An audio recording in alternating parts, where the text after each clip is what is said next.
प्यारे दर्शकों नमस्कार। तारीख है आज 18 फरवरी 2026, दिन बुधवार, हिंदी तिथि फाल्गुन माह शुक्ल पक्ष अमावस। आइए नजर डालते हैं हमारे प्यारे राज्य उत्तराखंड की तमाम बड़ी खबरों पर। वीडियो शुरू करने से पहले कमेंट बॉक्स में जय हिंद लिखकर हमें सपोर्ट करें। तो चलिए शुरू करते हैं। यूपीसीएल के अधिकारी कर्मचारियों को मिलेगा अब 1 करोड़ 20 लाख का दुर्घटना बीमा। Uttarakhand power corporation limited UPCL के नियमित अधिकारियों कर्मचारियों को 1 करोड़ 20 लाख रुपए का दुर्घटना बीमा मिलेगा। इसके लिए यूपीसीएल प्रबंधन ने यूनियन बैंक के साथ एमओयू किया है। नियमित कर्मचारियों के यूनियन बैंक में कॉर्पोरेट सैलरी अकाउंट खुलेंगे, जिस पर मिलने वाले लाभों के लिए अलग से कोई शुल्क देन नहीं है। यूपीसीएल के एमडी अनिल कुमार ने बताया कि कॉर्पोरेट सैलरी अकाउंट खुलने पर यूनियन बैंक की ओर से 2 श्रेणियों में कर्मचारियों को लाभ दिए जाएंगे। पहली श्रेणी एग्जीक्यूटिव की है, जिसके तहत वेतन 25,000 से 74,999 रुपए होगा, और दूसरी श्रेणी प्रीमियर की, जिसका वेतन 75,000 रुपए या इससे अधिक होगा। बदलेगा मौसम, ऊंचाई वाले इलाकों में बारिश बर्फबारी के आसार, तापमान पर नहीं पड़ेगा असर। भले ही उत्तराखंड के ऊंचाई वाले इलाकों में बारिश और बर्फबारी होने की संभावना है, लेकिन इसका तापमान पर खास असर देखने को नहीं मिलेगा। खासकर मैदानी इलाकों में चटक धूप खिलने से पारा सामान्य से ऊपर रहने की संभावना है। 19 फरवरी को उत्तरकाशी, रुद्रप्रयाग, चमोली, बागेश्वर और पिथौरागढ़ जिले के कुछ हिस्सों में हल्की बारिश और बर्फबारी की आसार है। मानदेय न बढ़ाने की मांग पर आंगनबाड़ी कार्यकर्ताओं ने निकाला जुलूस, सरकार के खिलाफ नारेबाजी। अल्मोड़ा में मानदेय में वृद्धि करने समेत अन्य मांगों के लिए आंगनबाड़ी कार्यकर्ता, सेविका, मिनी कर्मचारी संगठन के बैनर तले एकजुट कार्यकर्ताओं ने सोमवार को नगर के चौघान पाटा स्थित गांधी पार्क में धरना दिया। यहां से नगर में जुलूस निकाला और सरकार के खिलाफ नारेबाजी की। इस मौके पर हुई सभा में वक्ताओं ने राज्य सरकार से आंगनबाड़ी कार्यकर्ताओं के मानदेय में 140 रुपए प्रतिदिन की वृद्धि करने की मांग की। कहा कि आंगनबाड़ी कार्यकर्ताओं को बिना किसी अर्हता पूरी किए सेवानिवृत्ति होने पर 10 लाख देने का शासनादेश जारी होने के बाद विवाह धारा 300 कटौती का प्रस्ताव पारित किया जाए। सड़क सुरक्षा जागरूकता एवं पर्यावरण संरक्षण के लिए दौड़, मुख्यमंत्री धामी ने किया फ्लैग ऑफ। मुख्यमंत्री पुष्कर सिंह धामी ने मंगलवार को सड़क सुरक्षा जागरूकता और पर्यावरण संरक्षण के उद्देश्य से आयोजित 5 किलोमीटर दौड़ का फ्लैग ऑफ किया। विभिन्न आयु वर्गों की बड़ी संख्या में प्रतिभागियों ने इस दौड़ में भाग लिया।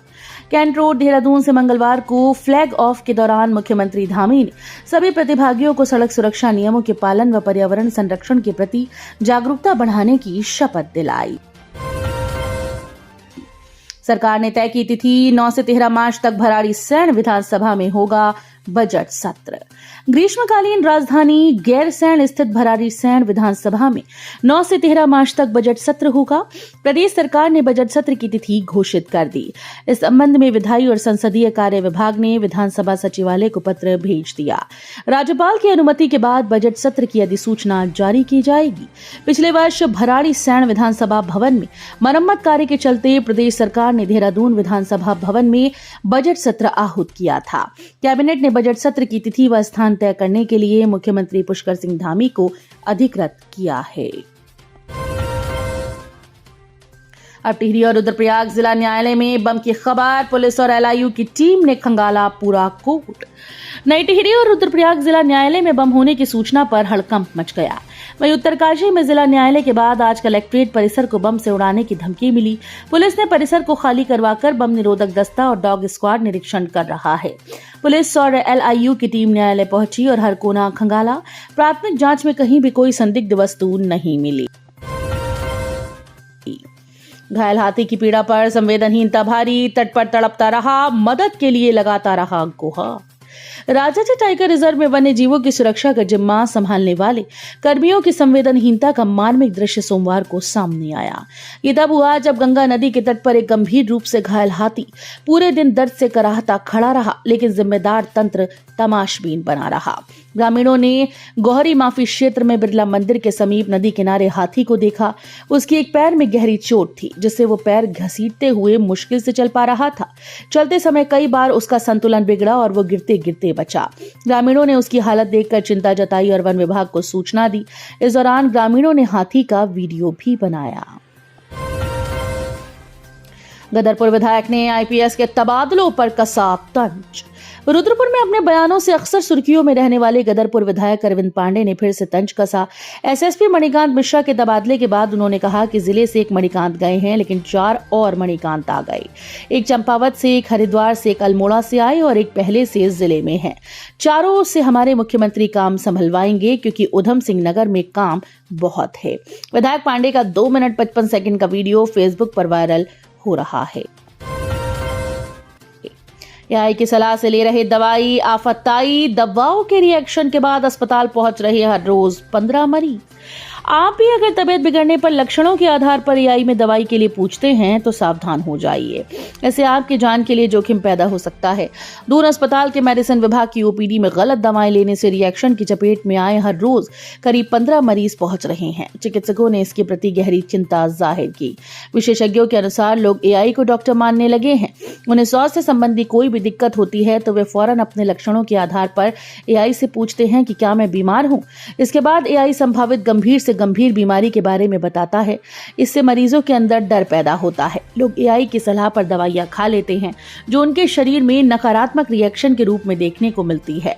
ऐसे में मरीज को घबराहट, शरीर में खुजली, चेहरे पर सूजन और एलर्जी समेत कई दिक्कतें आती हैं। चारधाम यात्रा अब ऑनलाइन पंजीकरण पर लगेगा शुल्क, कमेटी ने तय की फीस। उत्तराखंड में चारधाम यात्रा को अब और अधिक सुव्यवस्थित बनाने के लिए ऑनलाइन पंजीकरण प्रक्रिया में शुल्क लगाने का निर्णय लिया गया। ये कदम मुख्य रूप से फर्जी रजिस्ट्रेशन और यात्रियों की वास्तविक संख्या का सही अनुमान लगाने के उद्देश्य से उठाया गया है। इस सप्ताह पंजीकरण की प्रक्रिया शुरू होगी। गढ़वाल मंडल के आयुक्त विनय शंकर पांडे ने बताया कि फर्जी पंजीकरण पर रोक लगाने के लिए न्यूनतम 10 रुपए शुल्क लेने का प्रस्ताव है। शुल्क निर्धारण के लिए गढ़वाल मंडल के अपर आयुक्त की अध्यक्षता में एक समिति गठित की गई जो जल्दी ही अपनी रिपोर्ट सौंपेगी। आईआईटी रुड़की के छात्र का शव 6 दिन बाद गंगनहर से बरामद। पैर फिसलने से गंगनहर में था डूबा।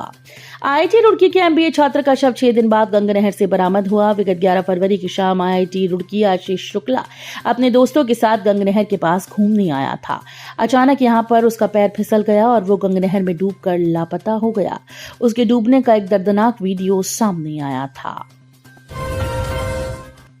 अंधविश्वास और जिन्न का खौफ दिखाकर ग्रामीणों से करोड़ों की ठगी, एफआईआर दर्ज।